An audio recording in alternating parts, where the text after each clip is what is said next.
Ó ti wá pé ọdún mẹ́ta gbáko báyìí tíjọba gómìnà Ìbíkúnlé Amósùn ti gorí àlééfà nípìnlẹ̀ yìí. Yàtọ̀ sí òǹkà ọjọ́, oṣù tàbí ọdún tó ti rí kọjá lọ, àyípadà rere àti ìlọsíwájú ní gbogbo ẹ̀ka ètò ìdàgbàsókè ló ti wáyé nípìnlẹ̀ Ògùn láàrin ọdún mẹ́ta ìjọba rẹ̀ lórí àlééfà. Àwọn ẹ̀ka ètò ìdàgbàsókè lọ́lọ́kan òjọ̀kan àti àwọn ilé-iṣẹ́ ìjọba ló ti lo àǹfààní tíjọba yìí fún wọn láti mú àyípadà tó jọjú dé bá ẹ̀ka oníkálukú wọn. Àwọn ilé-iṣẹ́ ìjọba wọ̀nyí ṣiṣẹ́ takuntakun látàrí àkúnlépọ̀ ìjọba gómìnà Ìbíkúnlé Amósùn lórí ètò pàtàkì márùn-ún tíjọba rẹ̀ ń ṣiṣẹ́ lé lórí. Eléyìí ni yóò mú gbogbo ẹ̀ka ètò ìdàgbàsókè ìpínlẹ̀ Ògùn wà ní ìbámu pẹ̀lú ohun tí wọ́n ń pè ní Ògùn Standard nípínlẹ̀ Ògùn báyìí. Àṣeyọrí tó jọjú àti ìlọsíwájú àwọn ẹ̀ka ètò ìdàgbàsókè ló ti wáyé báyìí látàrí ètò pàtàkì márùn-ún ọ̀hún. Àgbékalẹ̀ ètò ìṣàfihàn ilé-iṣẹ́ ìjọba kọ̀ọ̀kan lórí ohun tí wọ́n ti gbé ṣe sẹ́yìn láàrin ọdún tó kọjá jẹ́ ohun kan tó máa ń wáyé nípínlẹ̀ Ògùn lọ́dọọdún. Eléyìí ló ń fún àwọn ẹ̀ka ilé-iṣẹ́ ìjọba wọ̀nyí láǹfààní láti bá àwọn oníròyìn sọ̀rọ̀ lórí ibi tí wọ́n bá iṣẹ́ dé. Ilé-iṣẹ́ tó rí sí ètò ọrọ̀ ajé àti ìdàgbàsókè àwọn ilé-iṣẹ́ ńláńlá nípínlẹ̀ Ògùn náà jẹ́ ọ̀kan lára àwọn ilé-iṣẹ́ ìjọba tó ti lo àwọn àǹfààní yìí, èyí tí Ọlọ́run ọba fi jíǹkí ìpínlẹ̀ yìí láti sọ ìpínlẹ̀ Ògùn di àárín gbùngbùn ọrọ̀ ajé fún àwọn olùdáṣẹ́sílẹ̀ nílẹ̀ yìí àti lókè òkun. Bákan náà ni ilé-iṣẹ́ yìí tún ti lo àwọn àǹfààní wọ̀nyí láti mú ìlọsíwájú bá ètò ọrọ̀ ajé àwọn olókoòwò kéékèèké nípínlẹ̀ Ògùn láàrin ọdún mẹ́ta tíjọba gómìnà Ìbíkúnlé Amósùn gorí àlééfà nípínlẹ̀ yìí.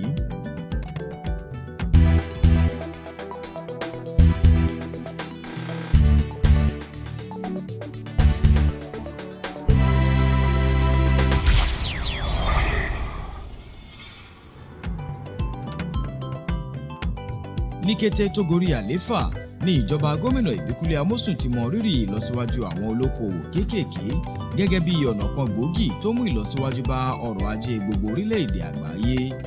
Èyí ló fà á tó fi jẹ́ wípé ìjọba ìpínlẹ̀ Ògùn pẹ̀lú ìfọwọ́sowọ́pọ̀ ilé ìfowópamọ́sí Bank of Industry fi ṣe ìjídìde àwọn olókoòwò kéékèèké nípínlẹ̀ Ògùn láàrin ọdún mẹ́ta rẹ̀ lórí àlééfà.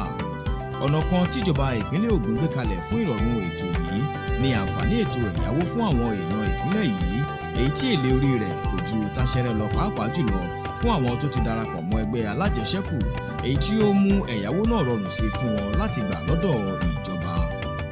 Láì ṣiyèméjì, ètò yìí ti mú àlékún tó jọjú bá àwọn olókoòwò kéékèèké nípínlẹ̀ yìí. Bákan náà ni ó tún ti mú ìdáṣẹ́sílẹ̀ rọrùn sí fún ogunlọ́gọ̀ àwọn ọ̀dọ́ tó jẹ́ ọmọ bíbí ìpínlẹ̀ Ògùn. Àwọn ẹgbẹ́ alájẹṣẹ́kù tó lé ní nǹkan bíi 100 ni àwọn ọmọ ẹgbẹ́ wọn ti jẹ àǹfààní ètò ẹ̀yáwó yìí lábẹ́ ìpele oríṣiríṣi láàrin ọdún mẹ́ta lórí àlééfà ìjọba yìí. Ilé-iṣẹ́ tó rí sí ètò ọrọ̀ ajé nípínlẹ̀ yìí ló ń ṣagbátẹrù ètò ẹ̀yáwó náà. Ìtẹ̀síwájú láti túbọ̀ mú àlékún tó jọjú bá àwọn oníṣòwò àti àwọn ọlọ́rọ̀ ajé nípínlẹ̀ Ògùn àti láti túbọ̀ pèsè ọ̀nà ìdáṣẹ́sílẹ̀ fún àwọn ọ̀dọ́ ló fà á tí ìjọba ìpínlẹ̀ yìí fi ṣe àgbékalẹ̀ ètò ìgbìmọ̀ tó rí sí ètò àwọn olókoòwò kéékèèké nípínlẹ̀ yìí. Alákòóso ilé-iṣẹ́ tó rí sí ètò ọrọ̀ ajé àti ìdàgbàsókè àwọn ilé-iṣẹ́ ńláńlá nípínlẹ̀ yìí, Ọ̀túnba Bímbọ́ Aṣírù sọ̀rọ̀ síwájú sí i lórí èròǹgbà ìjọba pẹ̀lú àgbékalẹ̀ ìgbìmọ̀ náà. Lára akitiyan ìjọba gómìnà Ìbíkúnlé Amósùn láti rí wípé àwọn tó jẹ àǹfààní ètò ẹ̀yáwó náà lo àǹfààní ọ̀hún lọ́nà tó dára. Èyí ló mú kí ìjọba tún ṣe àwọn àtúnṣe àti àtúntò tó ṣe kókó nínú àgbékalẹ̀ ètò ẹ̀yáwó yìí nípínlẹ̀ Ògùn. Síwájú sí i, akitiyan ìjọba ìpínlẹ̀ Ògùn kò dúró lórí ọ̀nà àti máa fa ojú àwọn olùdáṣẹ́sílẹ̀ mọ́ra ní ìpínlẹ̀ yìí. Láti wá mú àfojúsùn yìí dòun ló mú kí ìjọba tó lọ lọ́wọ́ yìí fi ṣe àgbékalẹ̀ ìpàdé àpérò àwọn olùdáṣẹ́sílẹ̀ lẹ́ẹ̀mejì ọ̀tọ̀ọ̀tọ̀ láàrin ọdún mẹ́ta rẹ̀ lórí àlééfà nípínlẹ̀ yìí, èyí tí ó sì ti bẹ̀rẹ̀ sí ní so èso rere báyìí. Àkọ́kọ́ ìpàdé àpérò ọ̀hún wáyé nínú oṣù kẹta ọdún 2012, èyí tí wọ́n pe àkọlé rẹ̀ ní ìpínlẹ̀ Ògùn ṣí sílẹ̀ fún ọrọ̀ ajé. Ẹlẹ́ẹ̀kejì ìpàdé ọ̀hún wáyé lẹ́yìn ọdún méjì pẹ̀lú àfojúsùn tó ṣe kókó lórí ètò ọ̀gbìn àti ìdàgbàsókè ìlú. Ìpàdé ẹlẹ́ẹ̀kejì náà wáyé ní ọjọ́ 21 àti ọjọ́ 22 oṣù karùn-ún ọdún 2014. Ìpínlẹ̀ Ògùn tó ti fojú hàn gẹ́gẹ́ bí ọ̀kan lára àwọn ìpínlẹ̀ tí ọrọ̀ ajé rẹ̀ ń gòkè sí jùlọ lójoojúmọ́ fa ojú àwọn olùdáṣẹ́sílẹ̀ mọ́ra láti gbogbo orígun mẹ́rẹ̀ẹ̀rin àgbáyé síbi àwọn ìpàdé àpérò tó wáyé wọ̀nyí. Àwọn olùkópa níbi ìpàdé náà ṣe ìfọ̀rọ̀wérọ̀ lórí ọ̀nà tí ìpínlẹ̀ Ògùn yóò gbà láti mú àwọn àǹfààní tí Ọlọ́run ọba fi jíǹkí ìpínlẹ̀ yìí lò lásìkò ìpàdé náà. Àwọn èso rere tó jáde látàrí àwọn ìpàdé àpérò wọ̀nyí náà ni ìdásílẹ̀ àwọn iléeṣẹ́ ńláńlá sí gbogbo orígun mẹ́rẹ̀ẹ̀rin ìpínlẹ̀ yìí. Láàárín ọdún mẹ́ta tíjọba tó ń lọ lọ́wọ́ yìí gorí àlééfà, àwọn iléeṣẹ́ ńláńlá olówó iyebíye bíi 54 ni àwọn olùdásẹ́ sílẹ̀ yìí nílé àti lókè òkun ti dá sílẹ̀ nípínlẹ̀ Ògùn báyìí. Àwọn iléeṣẹ́ wọ̀nyí tí wọ́n dá sílẹ̀ nípínlẹ̀ Ògùn ni wọ́n ti ṣíṣọ lójú wọn tí wọ́n sì ti bẹ̀rẹ̀ iṣẹ́ ní pẹrẹu níbẹ̀. Ọ̀pọ̀lọpọ̀ lára àwọn iléeṣẹ́ náà ló jẹ́ wípé ààrẹ orílẹ̀-èdè yìí ọ̀mọ̀wé Goodluck Ebele Jonathan ló wá láti ṣíṣọ lójú wọn. Eléyìí ló mú kí ààrẹ orílẹ̀-èdè yìí ṣàbẹ̀wò sípínlẹ̀ Ògùn ní nǹkan bíi ẹ̀ẹ̀márùn-ún láàrin ọdún mẹ́ta tíjọba tó lọ lọ́wọ́ báyìí nípínlẹ̀ Ògùn lórí àlééfà.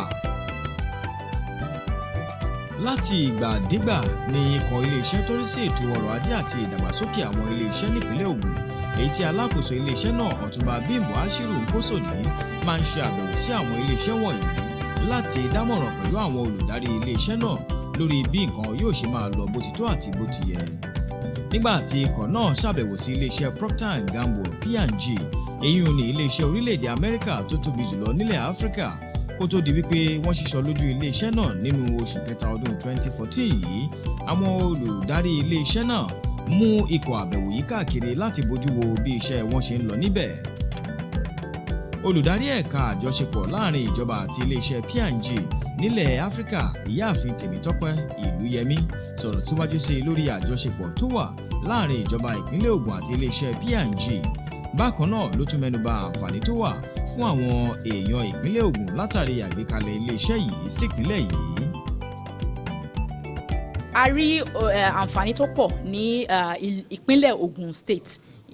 A rí àwọn gómìnà wa àti àwọn ìjọba Ògùn State wọ́n gbà wá lálejò, wọ́n gbà wá lọ́wọ́ lẹ́sẹ̀, wọ́n sì di ọwọ́ wa mú láti ìgbà tá a ti gba ilẹ̀ ibí báyìí títí di ìgbà tá a ti kọ́ ibí báyìí.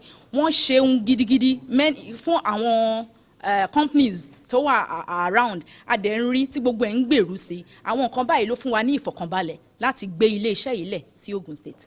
Àǹfààní tó pọ̀ wà ní ìpínlẹ̀ Ògùn. Èmi gan máa ń rọ àwọn companies tó kù kí wọ́n wá dá ilé iṣẹ́ lẹ̀ sí ìpínlẹ̀ Ògùn.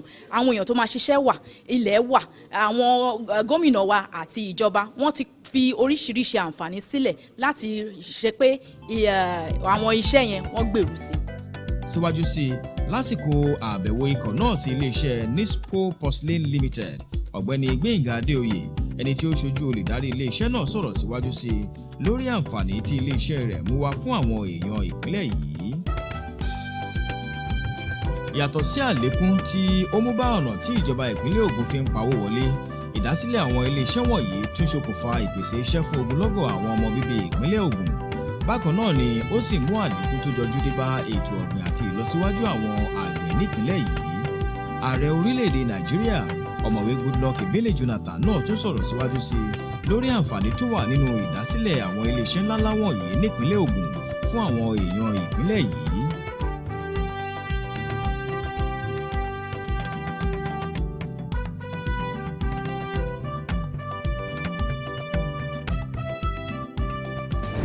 I will also want to personally congratulate the governor of Ogun State, the government of Ogun State, and my good brothers and sisters, the people of Ogun State, for making this part of the country very, very attractive for the investors. The reward is obvious. Very soon, no good person will be without a job. And let me commend your efforts in terms of your internally generated revenue. The figures you gave us are quite attractive. Àwọn èèyàn àti ìjọba ìpínlẹ̀ Ògùn jẹ́ ẹni tí gbogbo ayé wípé wọ́n ní ìmọ̀ àti wípé wọn kì í fi nǹkan falẹ̀ rárá.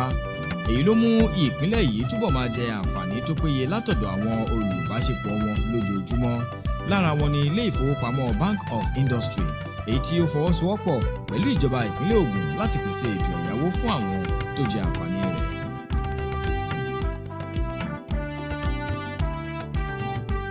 Lásìkò tí wọ́n ṣíṣọ lójú ilé iṣẹ́ tí wọ́n pè ní Shanghai Technologies Limited, ọ̀gbẹ́ni Waheed Ọlágúnjú, olùdarí ilé ìfowópamọ́sí Bank of Industry, tí ó ṣojú mínísítà fún ètò ọrọ̀ ajé lórílẹ̀‐èdè yìí níbi ayẹyẹ náà, mẹ́nubà àwọn àǹfààní tó wá sí ìpínlẹ̀ Ògùn.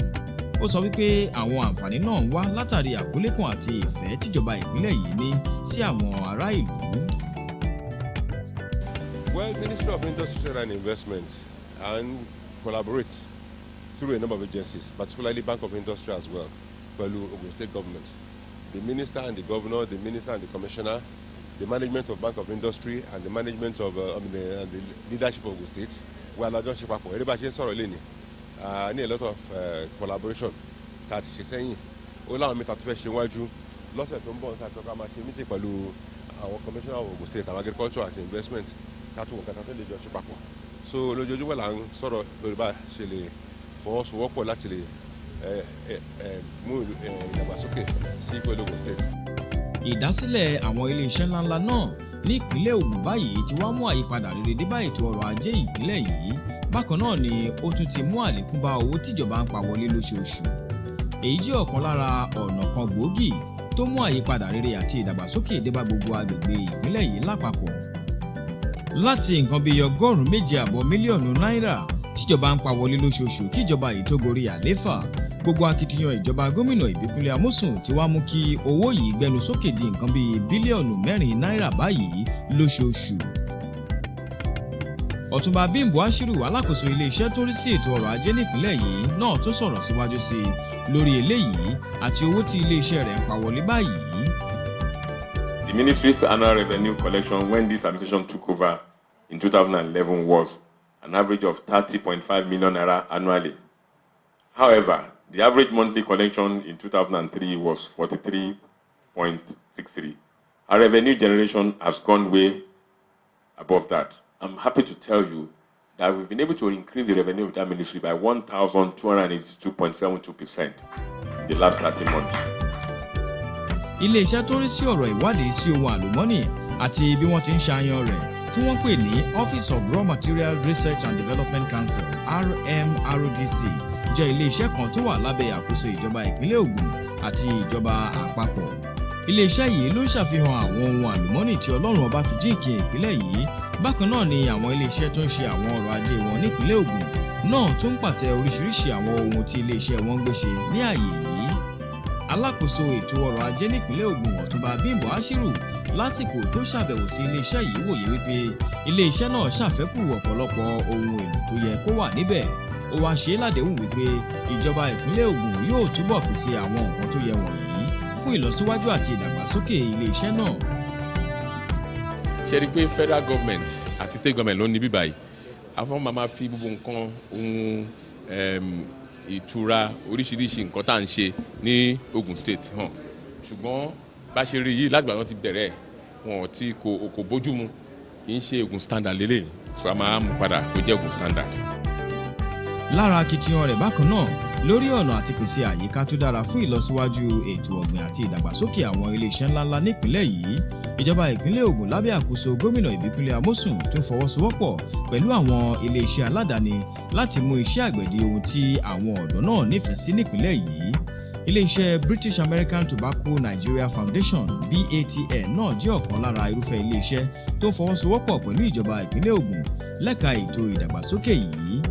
Ọ̀kan lára irúfẹ́ ètò bẹ́ẹ̀ ló wáyé láìpẹ́ yìí níbi tí iléeṣẹ́ BATN pẹ̀lú àjọṣepọ̀ iléeṣẹ́ tó rí sí ètò ọrọ̀ ajé nípínlẹ̀ Ògùn ti ṣàgbátẹrù ètò ìdánilẹ́kọ̀ọ́ fún 60 àwọn ọ̀dọ́ nípínlẹ̀ yìí. Wọ́n ṣe ìdánilẹ́kọ̀ọ́ fún àwọn ọ̀dọ́ náà lórí ọ̀nà tí wọ́n fi lè dá iṣẹ́ ara wọn sílẹ̀. Pẹ̀lú ìrànlọ́wọ́ ètò ẹ̀yáwó láti ọwọ́ ìjọba ìpínlẹ̀ Ògùn àti ilé ìfowópamọ́ Bank of Industry, àwọn olùkópa náà yóò lè dá iṣẹ́ tiwọn sílẹ̀. Bákan náà tí àwọn náà yóò sì tún máa gba àwọn èèyàn mìíràn síṣẹ́. A ní láti jẹ́ kí gbogbo àwọn tó bá tẹ̀ máa gbowó láti fi ṣe iṣẹ́ tiwọn wọ́n mọ bọ́n ṣe máa náwó yẹn bọ́n ṣe máa ṣe irú bọ́n ṣe máa lò irú iṣẹ́ tán lè ṣe gbogbo yẹn ló wà ńbẹ̀ nsìn yẹn ló wá ń ṣe nsìn àti eléyìí máa ràn wọ́n lọ́wọ́ láti jẹ́ kán lè mọ̀ pé àwọn làwọn ní iṣẹ́ tiwọn àwọn dẹ̀ làwọn fẹ́ máa rán iṣẹ́ tiwọn. Olùdarí iléeṣẹ́ British American Tobacco Nigeria Foundation ìyáàfin Sọ̀rọ̀mídayọ̀ George sọ̀rọ̀ síwájú sí i lórí àjọṣepọ̀ tó wà láàrin ìjọba ìpínlẹ̀ Ògùn àti iléeṣẹ́ BATN. Ó mẹ́nuba àwọn ohun mèremère tí Ọlọ́run ọba fi jíǹkí ìpínlẹ̀ Ògùn gẹ́gẹ́ bí ohun kan tó ń ṣokùnfà iléeṣẹ́ BATN láti máa wá sí ìpínlẹ̀ Ògùn ní gbogbo ìgbà. Ní Ogun State wọ́n sọ pé ká ràn wọ́n lọ́wọ́ ní training nítorí Ogun State wọ́n máa ń ṣe agriculture kan so àwọn ọmọ Ogun State àwọn young youths tó jẹ́ pé wọ́n fẹ́ lọ sí agriculture nǹkan tá a dẹ̀ ń ṣe nínú foundation nìyẹn a máa ń ran àwọn obìnrin àtàwọn youths tó fẹ́ lọ sínú agriculture a fún wọn ní training capacity a pe àwọn organizations tán lè help wọn a fund wọn so that wọ́n lè help àwọn èèyàn yẹn so nǹkan tó jẹ́ ká wá sí Ogun State nìyẹn. Ìgbésẹ̀ kan pàtàkì tíjọba ìpínlẹ̀ yìí tún gbé nínú akitiyan rẹ̀ láti pèsè àyíká tó rẹwà fún ìlọsíwájú ọrọ̀ ajé ní ìpínlẹ̀ yìí ni ọ̀nà láti wáwọ́ àwọn èèyàn tó wálẹ̀ ìjọba lọ́nà àìtọ́ bọlẹ̀ nípínlẹ̀ yìí. Ìwà ń wa ilẹ̀ lọ́nà àìtọ́ yìí ti ṣe àkóbá ọ̀pọ̀lọpọ̀ fún àyíká àwọn agbègbè kan nípínlẹ̀ yìí. Láti wá wáwọ́ irúfẹ́ ìwà bẹ́ẹ̀ bọlẹ̀ ló mú kí ilé-iṣẹ́ tó rí sí ètò ọrọ̀ ajé àti ìdàgbàsókè àwọn ilé-iṣẹ́ ńláńlá nípínlẹ̀ yìí fi máa ṣàbẹ̀wò sí àwọn ààyè wọ̀nyí lóòrèkóòrè. Èyí rí bẹ́ẹ̀ látàrí wípé àkóbá ńlá ni ìwà àìbìkítà yìí ń fà fún àwọn àyíká wa.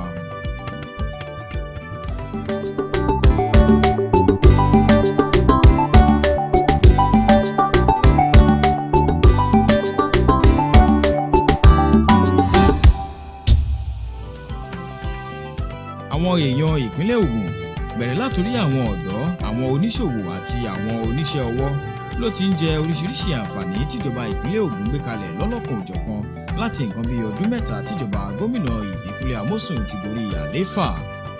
Àwọn tó jẹ àǹfààní ìdánilẹ́kọ̀ọ́ èyí tí iléeṣẹ́ British American Tobacco Nigeria Foundation pẹ̀lú ìfọwọ́sowọ́pọ̀ iléeṣẹ́ tó rí sí ètò ọrọ̀ ajé nípínlẹ̀ Ògùn ṣagbátẹrù rẹ̀ sọ̀rọ̀ lórí ẹ̀kọ́ owó iyebíye tí wọ́n ti rí kọ́ níbi ètò náà.